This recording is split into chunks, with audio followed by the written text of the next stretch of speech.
Back everyone, this is Awesome Reville on our From the Vault series, featuring unique and historical firearms that come through our shop, 2FxC Tactical, right here in New Prague. I do hope you'll check us out here at 2FxC Tactical.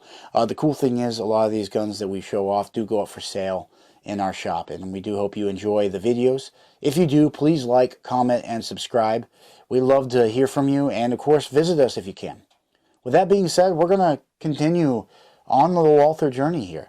We have for you a Walther P38 from 1943 that came through our shop with the holster. The holster is stamped the P38 right here in the back. It's very worn. Most of the stampings on the holster itself are pretty worn, but one of the cool factors of this particular holster is it has the serial number and name of the U.S. service member that brought this particular one back in it, which we are in the process of doing some more research on who that was, where they served. While we couldn't necessarily place the pistol itself to a specific location, it will at least tell us where it might have come from. With that being said, because it has a U.S. service member's name in it, we could pretty much tell you it was on the Western Front of the war, more than likely. But with that, let's dive into the P38 pistol. So the P38 pistol really doesn't need an introduction, largely. It is a very iconic weapon of World War II. The standard issue German military Wehrmacht pistol sidearm. This was designed in 1938 and went into full production in 1939, was made all the way up through the end of the war in 1945.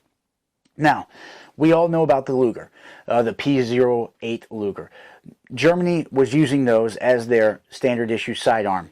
And they, by 1927, though, were looking for a replacement. The Luger is a very complex, expensive gun to make, and truthfully antiquated by the time the World War II breaks out. They would not settle on a replacement sidearm until the Walther in 1938. Now, with that being said, the main reasons for choosing this gun, while maintaining the Luger's 9mm caliber, was its simplicity to make. They can make this twice as fast as they can make a single Luger. So that would help them proliferate modern arms throughout their military. But they did have an issue getting these to full production. It took a little bit longer time than Walther expected to get these made. So the Luger would be made all the way up until September 1942.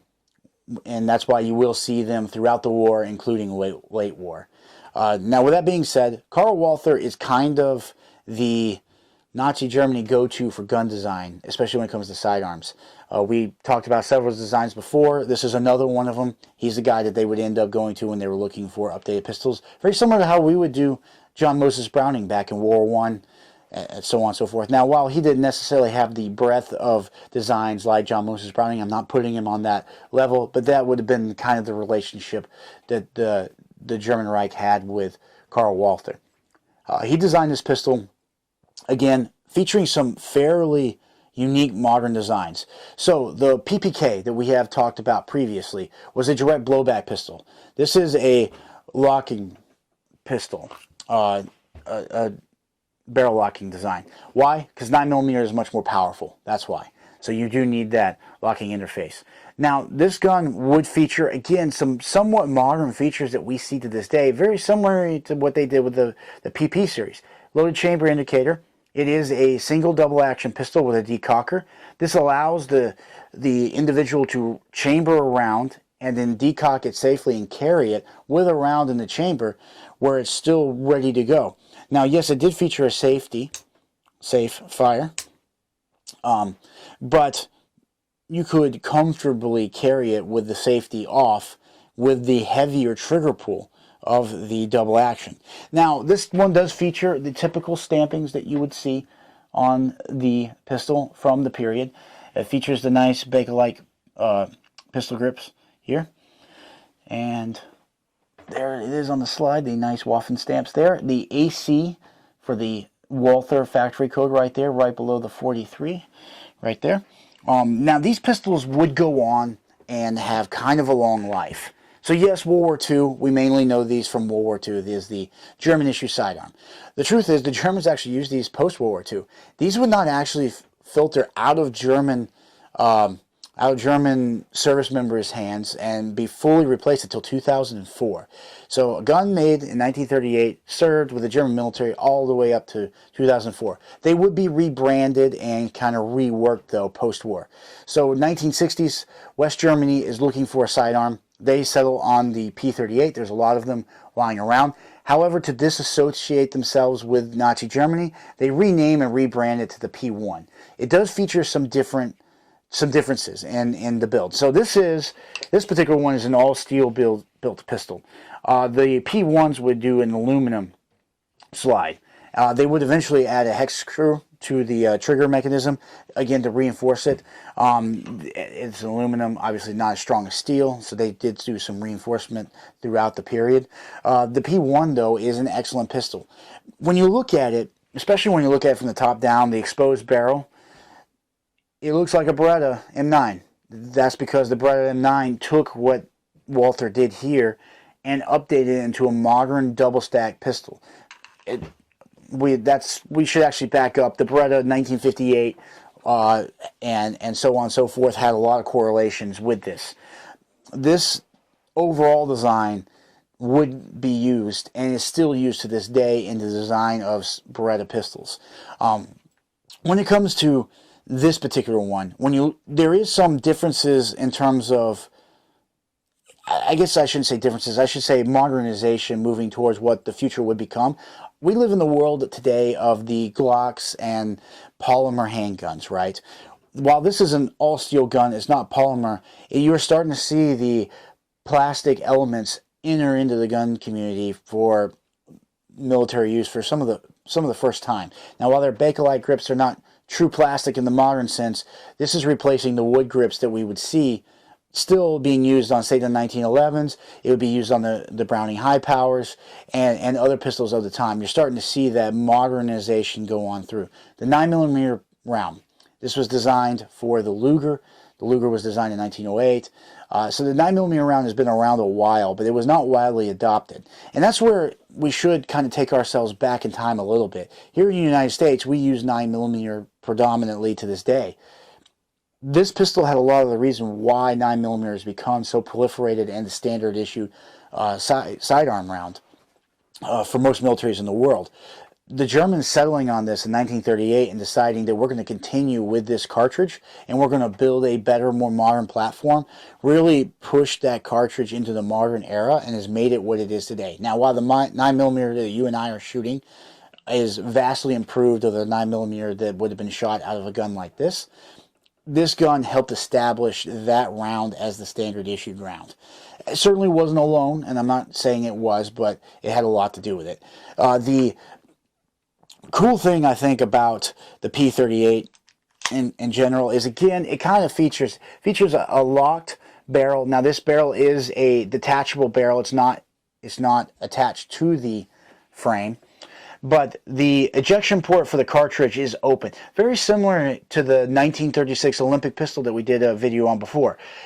The biggest difference is there is a band over the slide right here. Now, this is done for strength purposes. But with that being said, when you look at this in a modern pistol, obviously we expect to see an ejection port and it be more enclosed. This would come back to bite the P38 design, especially in World War II, early World War II, and I'm talking about North Africa specifically.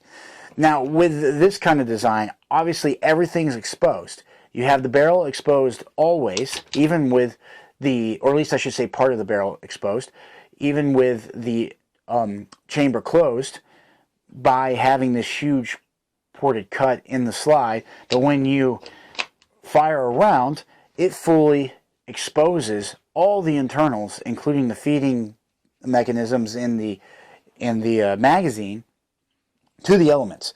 So in North Africa, they would actually have some problems with this pistol as sand would get in them and jam them up, which is why the Astra 400, which is kind of all sealed, ended up being a gun that the Germans would use and kind of gravitated towards in that particular field.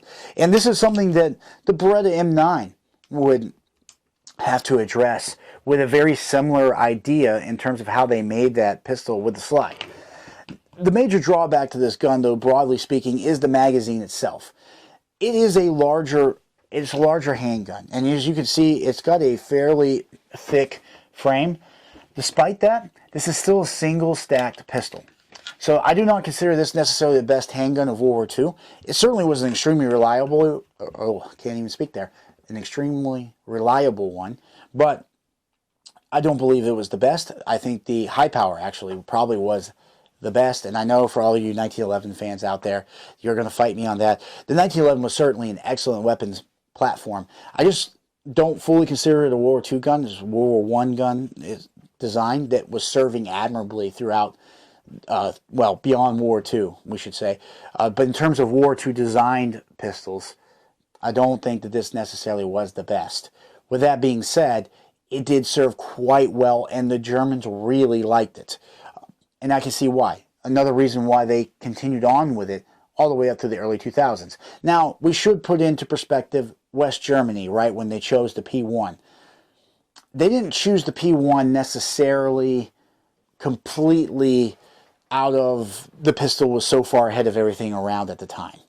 We shouldn't look at it necessarily in that. There were some severe restrictions put on Germany, especially on weapons production after the war. We kind of hinted at a little bit in our PP series. The Germans weren't allowed to produce weapons inside Germany post-war. Again, somewhat similar to Treaty of Versailles, but more heavily enforced this time around. So they outsourced a lot of things. That's why you would see production of this pistol end and wouldn't start again until 1962. West Germany, though, chose this pistol for a handful of reasons. First off, it's West Germany. You're less than 20 years after World War II. There's a lot of parts, components, magazines, holsters for these pistols still around in Germany, in the world. There's a lot of these pistols still around in Germany, in the world. They would just, sometimes they would sanitize, sometimes they would just break them down and rework them. Sometimes they didn't even do that.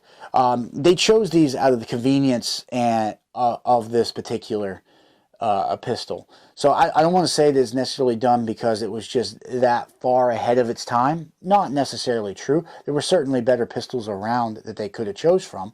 We were still, to be fair, using the 1911 by the 1960s as our standard issue sidearm, and we would not replace that until the 1980s with the Beretta M9. So it's not exclusive to West Germany. We were still producing and using guns that were designed, decades before. So the P1 was chosen in a lot of ways out of convenience. These guns still pop up on battlefields to this day. There are some pictures in early Afghanistan where you see pistols, P38 pistols, or P1s. It's hard to tell without looking at the slides immensely. We obviously saw STG-44s there as well. So they did get a large shipment of old World War II guns. Where they got them, who knows, but guns have a tendency to travel. Africa, you see a lot of these in Africa. You do see a lot of them still in Europe. You see them in the eastern parts of Europe.